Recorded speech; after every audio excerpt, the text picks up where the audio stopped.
ओम ब्रह्मा मुरारी त्रिपुरांतकारी भानु शशि भूमि सुतो बुधश्च गुरुश्च शुक्र शनि राहु केतव सर्वे ग्रह शांतिकरा भवन्तु सर्वे ग्रह शांतिकरा भवन्तु क्रूर ग्रह शांतिकरा भवन्तु नवग्रह शांतिकरा भवन्तु। नमस्कार, मैं हूं आचार्य विक्रमादित्य।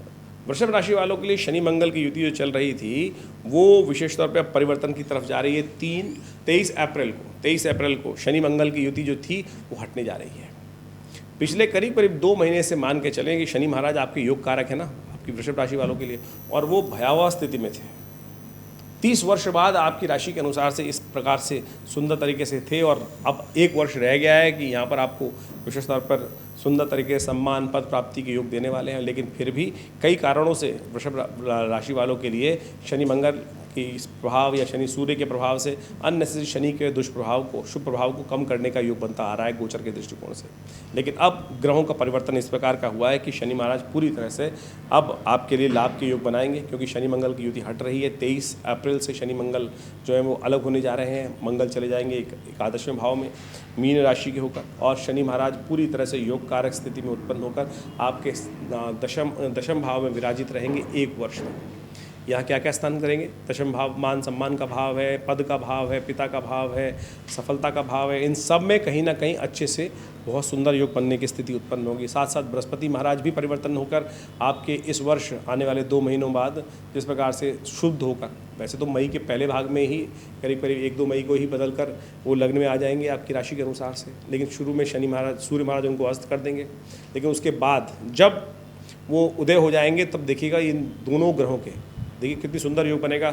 शनि बृहस्पति आपके लिए पूरी तरह से लग्न में प्रशस्त होगा, और शनि महाराज स्वग्रही होकर दशम भाव में विराजमान होंगे, तो आपको भी बैलेंस करेगा, भाग्य भी जगाएगा, सफलता पद प्राप्ति के योग भी देंगे। तो सुंदर तरीके से ये बृहस्पति और जो शनि महाराज का सब प्रकार का योग ओवरऑल ट्रांजिट आने वाला है, तो वृषभ राशि वालों के लिए बहुत सुंदर बनते दिखाई देंगे। ऐसे में आपके लिए केवल ध्यान रखना है स्वास्थ्य का, अननेसेसरी की पारिवारिक कलह से बचने का आपको प्रयास करना है, पारिवारिक शांति बनाए रखने का प्रयास करना है, क्योंकि ये समय जो है वो पारिवारिक शांति के लिए कहीं ना कहीं थोड़ा सा कष्ट, लेकिन सम्मान बढ़ाने के योग ज़रूर देगा, आगे बढ़ने की ज़रूर देगा, बैंक बैलेंस में बढ़ोतरी करने का योग अच्छे से बनता दिखाई देगा। लेकिन ध्यान रखना है परिवार का, ध्यान रखना है आपके स्वास्थ्य का, क्योंकि शनि की दृष्टि जो होती है वो कहीं बार शुभ नहीं होती है, और शनि की दृष्टि जो है जो पड़ रही है आपके चतुर्थ भाव में भी, और साथ साथ शनि महाराज की दृष्टि आपके सप्तम भाव में पड़ रही है। जीवन साथी, व्यापार, इनका थोड़ा ध्यान रखते हुए कार्य कर लेंगे तो बहुत बढ़िया तरीके से। आप उपाय क्या किया जाए?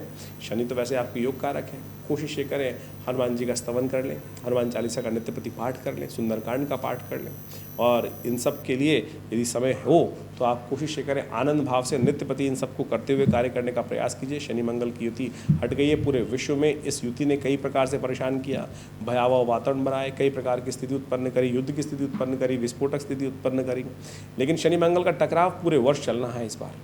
जी हाँ, वैसे नहीं जो ग्रहों गोचर के दृष्टिकोण से, लेकिन वर्ष के हिसाब से देखें, शनि इस बार जो हैं वो मंत्री बन के उपस्थित हैं, मंगल राजा बन के उपस्थित हैं, और राजा और मंत्री पद पर शनि और मंगल आपस में द्वंद्वात्मक स्थिति में रहेंगे तो विश्व के लिए भयावह रहेंगे। लेकिन वृषभ राशि वालों के लिए ग्रह स्थिति अब अनुकूल है, आनंद भाव से आपको चिंता करने की ज़रूरत नहीं है। जो थोड़ी बहुत बीच में परिवर्तन की स्थिति आएंगी उनके बारे में हम समय समय पर आपको अवगत कराते रहते हैं। हमारे इस चैनल के साथ आप जुड़े रहते हैं तो हम समय समय पर ग्रहों की स्थिति में क्या परिवर्तन का योग बन रहा है उससे आपको समय समय पर अवगत कराते रहे। और विचार कीजिए पूरी जन्मपत्री, आमतौर पर हम पूरी जन्मपत्री को अच्छे से समझना इसलिए चाहते हैं कि उसके द्वारा पूरा ओवरऑल स्थिति समझ में आती रहती है कि किनके लिए कौन सा ग्रह शुभ है भी कि नहीं। कई बार क्या है, बृहस्पति महाराज को हम शुभ ग्रह मानते हैं, लेकिन जन्मपत्री में वो क्या विषय पर कार्य कर रहा है, कहाँ बैठा हुआ है, किस प्रकार के योगा योग का निर्माण कर रहा है आपकी जन्मपत्री में, कहाँ चंद्रमा का, जैसे तो रोज पदार्पण होता है, लेकिन कहीं चंद्रमा आपकी कुंडली में केमुद्रम इत्यादि योग तो नहीं बना रहा है, उनका लिए कैसे परिवर्तन का योग बनाना है, क्या क्या स्थिति ग्रहों की है,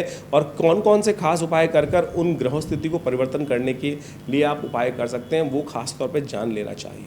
और हमारा ये संस्थान विशेष तौर पर लगातार ऐसे ज्योतिष के बहुत सारे विषयों पर बहुत सारे शोध कर बहुत सारी पुस्तकें भी लगातार छापने का प्रयास करता ही है। बहुत सारे कार्य करते रहते हैं, बहुत सारे आश्रम पर नित्यपति यज्ञ भी चलते हैं, उन सब में भी आप सम्मिलित हो सकते हैं। हर रविवार को एक विशेष कार्यक्रम होता है, हर मंगलवार को विशेष तौर पर भगवान का स्तवन होता है। माँ दुर्गा की सिद्ध प्रतिमा है जो 1947 में मुल्तान से आकर यहाँ प्रतिष्ठित है। आज आचार्य श्री केशव देव जी के द्वारा इस संस्थान की स्थापना की गई 1900 करीब 60 के आसपास, और तब से विभिन्न पराविद्याओं के विषय पर हम लगातार कार्य करते रहते हैं। चाहे वो मंत्र विज्ञान है, चाहे वो यज्ञ विज्ञान है, चाहे वो विशेष तौर पर और भी योग इत्यादि, ज्योतिष इत्यादि, आयुर्वेद इत्यादि, इन सब पर। हॉस्पिटल भी है, योग प्राकृतिक चिकित्सा का 100 बेड का हॉस्पिटल है, गौशाला है आश्रम के अंदर।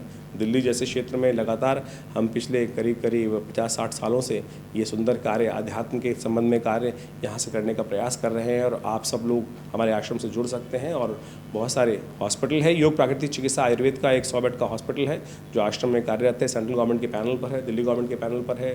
बहुत सारी संस्थाओं के साथ मिलकर हम समय समय पर विशाल कार्यक्रम करते रहते हैं। और आप सब भी हर जो यज्ञ इत्यादि में भाग लेना चाहते हैं तो रविवार का एक दिन हमने जनरल सबके लिए रखा हुआ है। यहाँ पर हर रविवार को सुबह 8 से लेकर करीब 10 बजे तक विशाल भंडारे के साथ एक कार्यक्रम चलता है। तो आप सब उस यज्ञ में सम्मिलित होकर माँ भगवती के सानिध्य में बैठकर दिव्य यज्ञ का आनंद लें और देखिएगा भारतीय संस्कृति में यज्ञ के द्वारा अद्भुत लाभ कैसे मिलते हैं, उस सब संबंध में आपको लाभ प्राप्त होगा।